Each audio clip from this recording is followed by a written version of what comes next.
Ladies and gentlemen, the kettlebell swing. Andrew, take us through everything we need to know to perform the correct kettlebell swing, getting the results that we're after and not injuring ourselves. Absolutely, Nick. Well, the first thing I'll start with is that the kettlebell swing is a posterior chain exercise. Posterior meaning back. Anterior front, posterior back. Yeah, so we're working predominantly our hamstrings and our glutes. Yes. And we're also using the erectors in the lower back as a stabilising muscle as well. Okay.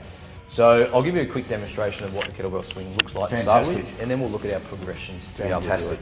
Fantastic. So demonstration, folks. This is the perfect kettlebell swing, but there's a lot going on in this exercise. So Andrew's going to break this down step by step.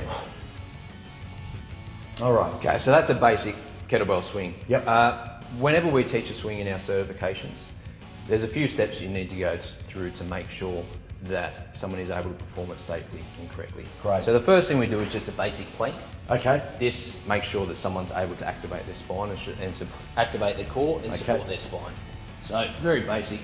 Elbows below the shoulders. Yes. Hands out in front. Eyes slightly in front of the hands. Yep. Bracing the core, making sure we've got a straight line from the ankles through the hips up into the shoulders. Fantastic.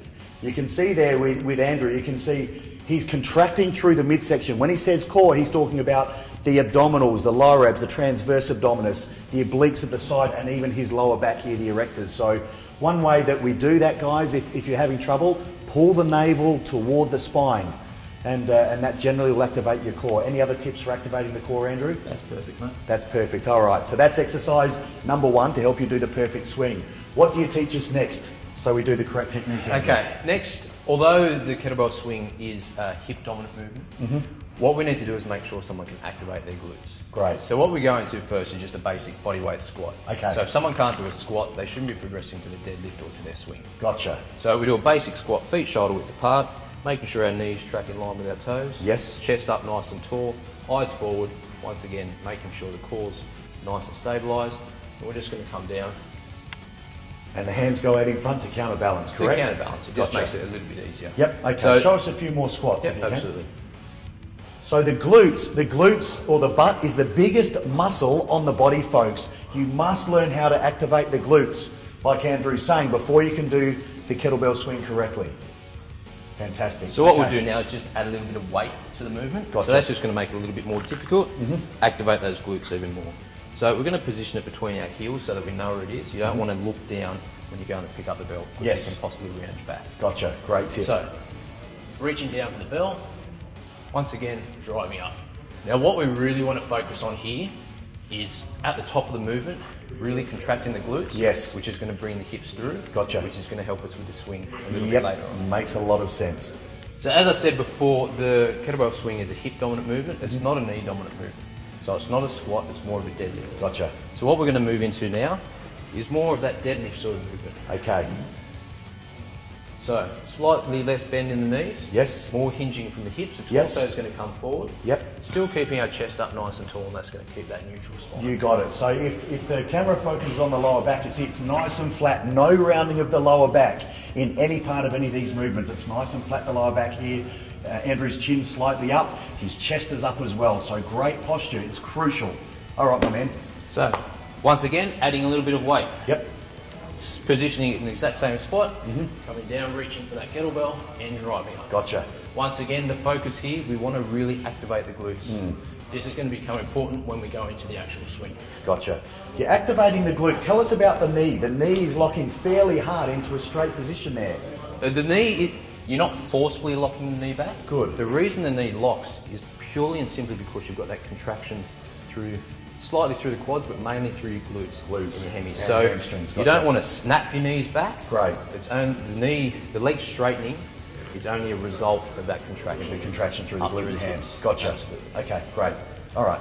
Okay, so the next progression, we're going to go into the swing. First thing we'll do is called a dead swing. Yes. Dead meaning that the weight's going to come from the ground. Okay. So instead of having it between the heels this time, it's going to sit slightly back behind the heels. Behind the heels, the bell. What this is going to allow is as soon as we start that movement, the bell is naturally going to want to come forward in that arc instead of just coming straight up. Makes a lot of sense. So, stepping slightly forward, Once again, reaching down for the bell. Look at the lower back's flat here, folks. Chest is up, chin's up. No rounding of the lower back. What we're also looking for here is a pre-stretch through the hamstring. Sure. That's once again going to allow us to produce that energy and contraction to be able to get that bell Okay, up. makes a lot of sense. So from there, driving up, Yep. back down. That's just one single dead swing. Gotcha. Once we've got that down pat, we can then move into the long cycle swing, which Okay. looks like this. Exact same setup. We're going to start with a dead swing, but this time we're going to let it swing in between our legs Yep. and drive back up. As you can Gotcha. see, I'm bringing the bell just up to shoulder height. Yep. There's no need to bring it up any higher than this. Yep. And what you're looking for at the top of the movement is actually weightlessness. Gotcha. So once you get confident with the bell, you can actually move your hands away. Ah, okay. It just floats in the air. Yep. That way when we start to move on to our single arm swings, you can also start to go into some alternating swings. Gotcha. One hand into Yep. the next. Okay. And thereby activating the posterior part of the shoulders. Absolutely. When you're rotating upwards like Yes. that. And you can see, keep going here, Andrew, you can see here, folks, it is a real hip movement. Look at the flexion that Andrew's getting through the hips here. Look here, how much flexion he's getting at the hip joint as opposed to the knee joint. So because of that, if there was more flexion at the knee joint, you would be using a lot more quadricep. But being that the flexion is at the hip joint, it's hamstrings, glutes, lower back. So I can see the difference here as well. This is perfect technique. This is what you need to do for the correct kettlebell swing. And I guess this is the first and primary exercise that we need to learn when we come to do kettlebells. Is that correct, Andrew? Absolutely. A lot of the other ballistic exercises are simply a progression of the swing. Right. Once we go into our cleans and our snatches, you need to be able to activate the posterior chain Yep.